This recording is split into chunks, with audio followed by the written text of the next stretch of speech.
India में foreign से जुड़ी सबसे टॉप सर्विस है IFS, Indian foreign service. IFS officer government of India को दूसरे देशों में रिप्रेजेंट करते हैं। इंडियन गवर्नमेंट के फॉरेन कंट्रीज के साथ रिलेशनशिप बिल्ड करने में इनका बहुत बड़ा रोल है। क्योंकि आईएफएस ऑफिसर फॉरेन में इंडियन गवर्नमेंट का हाईएस्ट लेवल ऑफ रिप्रेजेंटेटिव होता है, इसलिए इनके काम का फॉरेन पॉलिसीज फॉर्मेशन यानी विदेश नीतियां बनाने में बहुत बड़ा रोल होता है। इंडिया में लोग इस सर्विस के बारे में बहुत कम जानते हैं दूसरी सर्विसेज की तुलना में, जैसे आईएएस, आईपीएस। आईएफएस ऑफिसर के selection and training, function and duties, hierarchical structure और सैलरी, पर्क्स एंड बेनिफिट्स के बारे में। सबसे पहले सिलेक्शन प्रोसेस। एक आईएफएस ऑफिसर बनने के लिए सिविल सर्विसेज एग्जाम को क्लियर करना होता है, जो कि UPSC union public service commission द्वारा कंडक्ट किया जाता है। यूपीएससी का सिविल सर्विसेज एग्जाम बेसिकली दो टाइप की सर्विसेज के लिए होता है। First AIS, all India service, जिनमें आती हैं IAS, Indian administrative service, IPS, Indian police service, IFoS, Indian forest service. Second central service, जिसमें आती हैं आईएफएस, इंडियन फॉरेन सर्विस, और दूसरी एडमिनिस्ट्रेटिव सर्विसेज जैसे Indian revenue service, Indian railway service, Indian postal service etcetera. CSE civil services exam India का one of the toughest exam माना जाता है। हर साल 10 लाख से भी ज्यादा लोग यूपीएससी सीएसई का फॉर्म भरते हैं, लेकिन उसमें से सिर्फ 1000 के अराउंड ही फाइनल लिस्ट में पहुंचते हैं। पहले आईएफएस टॉपर्स द्वारा चूज की जाती थी, बट अब ज्यादातर कैंडिडेट्स सर्विसेज प्रेफरेंस में आईएएस को आईएफएस से ऊपर फिल करते हैं। फाइनल लिस्ट में आईएफएस में सिलेक्शन होने के बाद लबाजना, Lal Bahadur Shastri national academy of administration, Mussoorie में इनका 15 वीक्स का फाउंडेशन कोर्स होता है। फिर इन्हें Sushma Swaraj foreign service institute of India, new Delhi में भेज दिया जाता है, जहां इन्हें डिप्लोमेटिक सब्जेक्ट्स जैसे international relations theory, military diplomacy, trade, Indian foreign policy, history, international law, diplomatic practice, hospitality, protocol and administration की ट्रेनिंग दी जाती है। इन्हें Indian defence forces, army, navy, air force और सीएपीएफ के साथ अटैचमेंट प्रोग्राम के लिए भी भेजा जाता है। पूरी ट्रेनिंग प्रोग्राम का टाइम पीरियड अराउंड 1 साल का होता है। Next, function and duties of IFS officer. अब बात करते हैं कि आईएफएस ऑफिस का मेन काम क्या होता है। आईएफएस ऑफिसर के बहुत सारे काम होते हैं जो कि उनकी पोस्टिंग एंड डिपार्टमेंट के ऊपर डिपेंड करते हैं। काफी सारे लोगों को ये लगता है आईएफएस ऑफिसर सिर्फ देश के बाहर रह के काम करते हैं, लेकिन ऐसा नहीं है।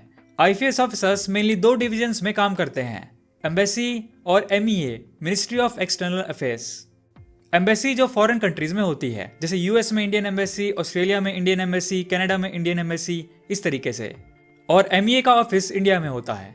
हर ऑफिसर को दोनों ही डिविजन्स में काम करना पड़ता है। अपनी सर्विस के दौरान अराउंड 1/3 टाइम पीरियड के लिए उन्हें एमईए में काम करना पड़ता है। बाकी टाइम सर्विस के दौरान वो देश से बाहर भी रहते हैं। एम्बेसी में आईएफएस ऑफिसर्स का काम होता है इंडियंस जो फॉरेन में रह रहे हैं उनके इश्यूज को डील करना।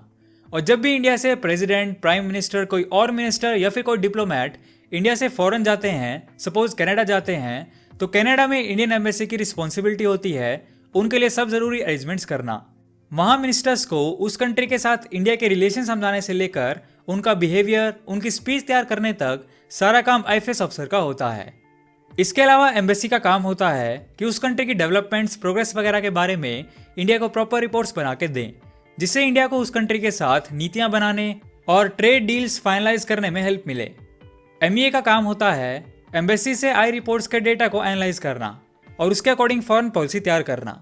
जब भी इंडिया से प्रेसिडेंट या मिनिस्टर्स या कोई डिप्लोमेट फॉरेन विजिट्स पे जाते हैं तो उनके लिए वीजाज और अदर फैसिलिटीज का अरेंजमेंट करना, और जब भी फॉरेन से कोई डिप्लोमेट आते हैं उन्हें असिस्ट करना। आईएफएस ऑफिसर्स का काम बहुत ही ज़्यादा इम्पैक्टफुल होता है। उनके द्वारा बनाए गए रिपोर्ट्स के बेसिस पे इंडिया की अदर कंट्रीज के साथ बड़ी बड़ी ट्रेड डील्स फाइनल होती हैं। इसीलिए आईएफएस ऑफिसर्स का काम बहुत बड़ी जिम्मेदारी वाला काम होता है। अब बात करते हैं आईएफएस के प्रमोशंस और हायरार्किकल स्ट्रक्चर के बारे में।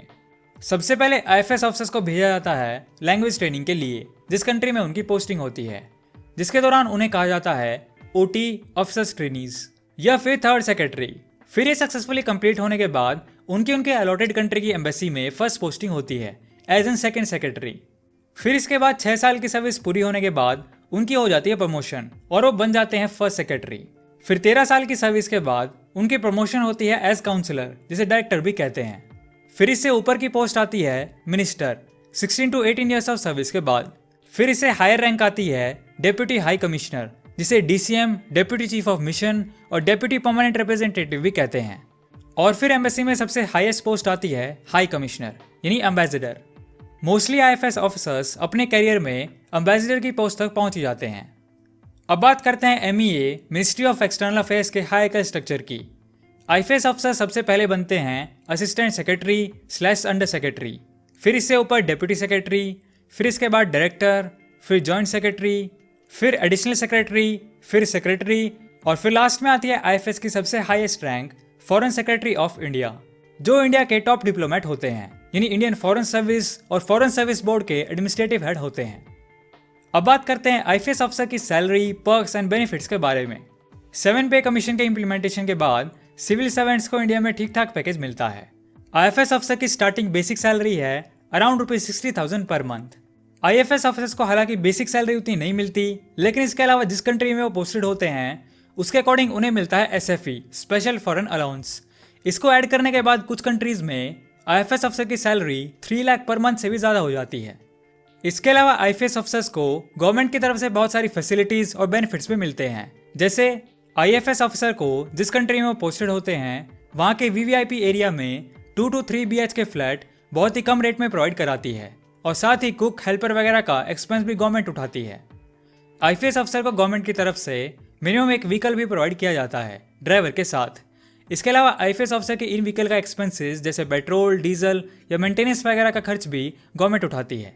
एम्बेसडर रैंक आईएफएस ऑफिसर की गाड़ी पे इंडियन फ्लैग भी लगा होता है। इस तरीके से जो आईएफएस ऑफिसर इंडिया में पोस्टेड होते हैं यानी MEA में पोस्टेड होते हैं उन्हें ब्लू नंबर प्लेट वाली गाड़ी मिलती है, जो अपने आप में ही एक अलग ही पहचान है। आईएफएस ऑफिसर्स को एक अलग पहचान का पासपोर्ट मिलता है जिससे वो किसी भी कंट्री में by flight free of cost आ जा सकते हैं, लेकिन कुछ सिलेक्टेड कंट्री में जाने के लिए परमिशन लेनी पड़ती है। आईएफएस ऑफिसर्स को फ्री में electricity, water supply, cable, internet connection जैसी फैसिलिटीज भी मिलती हैं। आईएफएस ऑफिसर्स के मैक्सिमम 2 बच्चों तक का एजुकेशन का खर्चा गवर्नमेंट उठाती है। इससे फॉरेन कंट्रीज में आईएफएस ऑफिसर्स अपने बच्चों को महंगे से महंगे स्कूल में डाल सकते हैं। आईएफएस ऑफिसर्स और उनके फैमिली मेंबर्स के लिए मेडिकल सर्विसेज भी फ्री होती हैं। बड़ी से बड़ी बीमारी का इलाज का सारा खर्चा गवर्नमेंट उठाती है। आईएफएस का काम अगर हम आईएएस से कंपेयर करें तो थोड़ा सा अलग होता है। आईएएस के कंपैरिजन में आईएफएस में पॉलिटिकल इन्वॉल्वमेंट कम होता है, इसलिए आईएफएस ऑफिसर्स फ्रीली अपनी ड्यूटीज परफॉर्म कर सकते हैं। एम्बेसीज में posted IFS officers foreign country में इंडिया को ऑफिशियली रिप्रेजेंट करते हैं, इसलिए उनके बिहेवियर, डायलॉग्स इंडिया के उस कंट्री के साथ रिलेशन बिल्ड करने में बहुत ज़्यादा इफेक्ट पड़ता है। क्योंकि आईएफएस ऑफिसर की इमेज को कंट्री से जोड़ के देखा जाता है, इसीलिए आईएफएस एक बहुत बड़ी रिस्पॉन्सिबिलिटी वाली सर्विस है। तो ये थी दोस्तों इंडियन फॉरेन सर्विस के बारे में बेसिक जानकारी। कमेंट सेक्शन में आप हमें ऐसे ही टॉपिक सजेस्ट कर सकते हैं जिसके बारे में आप चाहते हैं हम वीडियो बनाएं। सो दोस्तों, वीडियो पसंद आए तो लाइक एंड शेयर करो यार, एंड नए हो तो इस चैनल को सब्सक्राइब कर लो, क्योंकि मैं ऐसी वीडियोस आपके लिए लाता रहूँगा।